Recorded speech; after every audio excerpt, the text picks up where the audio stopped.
व्यवसायी प्रदीप प्रधान को पौरलोकरे लक्ष्मी बजार बणिक संघ और ठाकुरगढ़ पक्षरु शोकसभा।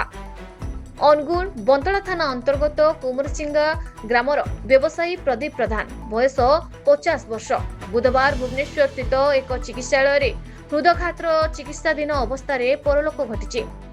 प्रदीप प्रधान 2016 मसीह ठाकुरगढ़ दीनबंधु ठारे एक अंडा कारखाना स्थापन करी व्यवसाय करि आसुथिले। से ठाकुरगढ़ लक्ष्मी बजार बणिक संघर जड़े सदस्य थिले। जड़े धर्मपरायण और मिशुक व्यक्ति भावे से अंचल में परिचित थिले। तांको वियोगरे ठाकुरगढ़ लक्ष्मी बजार बणिक संघ सभापति संतोष कुमार साहू, संपादक विभु प्रसाद सेनापति नेतृत्व में शोकसभा आयोजन कराई देवंगित आत्मार सद्गति कामना सह शोक संतप्त करने परिवार प्रति समवेदना ज्ञापन कराଯାଇଛି। प्रदीप प्रधान को देहांतरे समग्र अंचल में शोकर साया खेली जाइछे।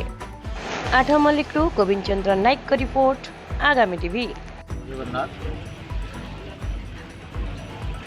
लक्ष्मी बजार पूजा कमिटी तरफ समस्त को स्वागत और अभिनंदन।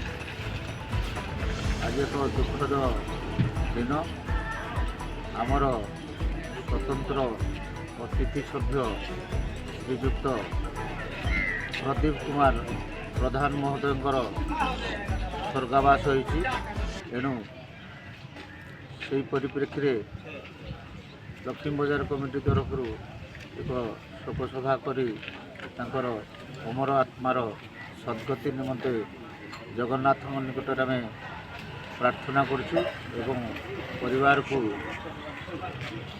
धैर्य साहस प्रदान करतु। ये मोर वक्तव्य।